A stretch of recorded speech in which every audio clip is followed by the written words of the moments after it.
Well, 25 years ago, Deanna and I went to the Deming Log Show, and we saw the first hot saw that anyone ever built. It was a V8 Chevrolet, 2 guys built, and from that point on, that day I told her, I think that's something I should have. And so it's just one of those things that kind of gets put on the back burner, and now that all the kids are gone and off to college and I got time, she said, well, I think it's hot saw time, and she supported me 100%. And it just didn't seem right. Every other show has hot saws, you know, their hometown hot saws. Hot saw. We didn't have one. So this is the first hometown hot saw. Yeah, 310 cubic inches, so we got nearly 100 cubic inches bigger than anybody else. And there's a whole lot more weight to go down through the log with.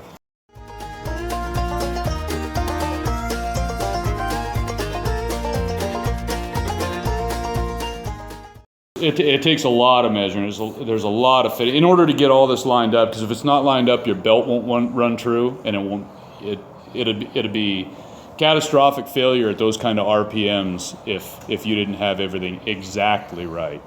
All I wanted it to do was cut and not break. For the first time out, that's all I wanted. Just a good cut, no break.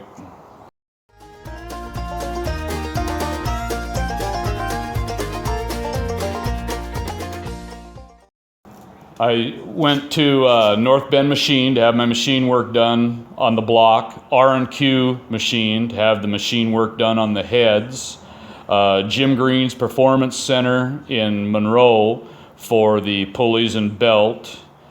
Everything else is Craigslist and homemade.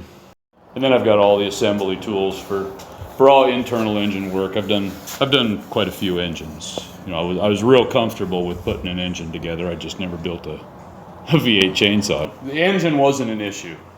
The making it into a chainsaw was.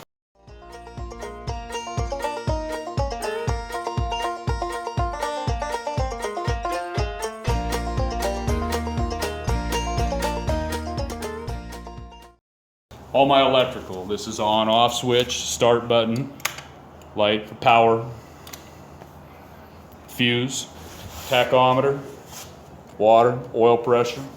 You know, once you start your cut, you got to be looking at that saw bar. You can't be looking at these. But while you're sitting warming it up, you can monitor the gauges and make sure you're okay. This is where your water pump would bolt to. So I had to build this block-off plate because we don't run a water pump. There's water, but it doesn't circulate. Well, it'll run quite a while. It'll run probably 6 or 7 minutes before it gets to 180 degrees. Yeah, we warm it up for 30 seconds or so, make a couple second cut, let it cool down for a few seconds, and that's it. The temperature gauge never comes off. It's just an internal. I filled it up and it just stays in. That's why I have this expansion tank. When it gets hot, it'll expand into the tank. That's an expansion tank? Yeah, when it cools off, draws back in. That's why this has to be higher than any other point on the engine, because it has to run back in.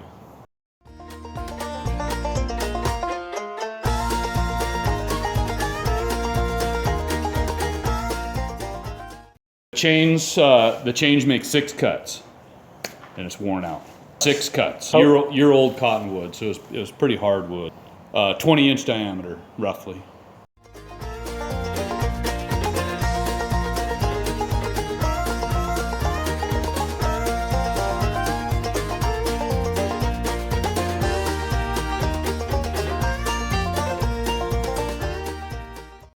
Yeah, you have to keep an eye on the bar, because when, you know, the log you're cutting is about that high, you know, 3.5, 4 feet off the ground. So when you pick it up, you've got to tip the bar back and get your bar up over the log and then start down.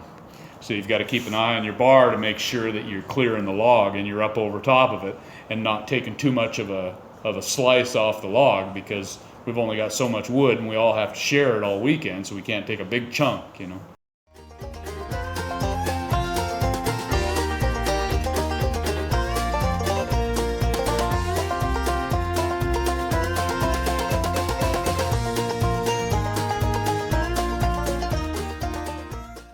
Your dampener, this is a 2-piece unit. There's rubber in there to keep it to absorb vibration. That can come apart at any time. Your belt can come apart at any time. You take every precaution, but you know that you're hanging on to a 300 horsepower chainsaw. You know that was never intended to do this. There's an element of risk involved. I ran it with Ben Flowers, and then Nick Tacklow ran it with Bubba Simplot. And Nick and Bubba had the fast time up there the weekend at the log show, 1.16 seconds in a 20-inch cottonwood, and Ben and I had a time of 1.4 seconds.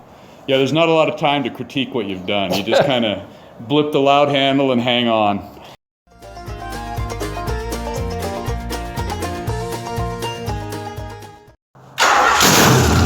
Oh man, holy God.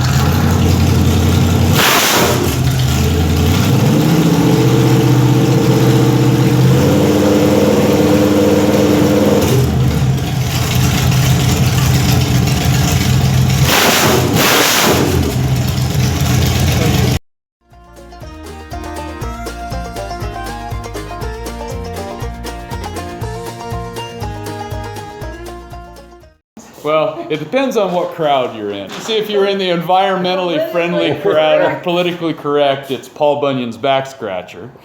Okay. If you're in the logging crowd, it's the Treehuggers Nightmare.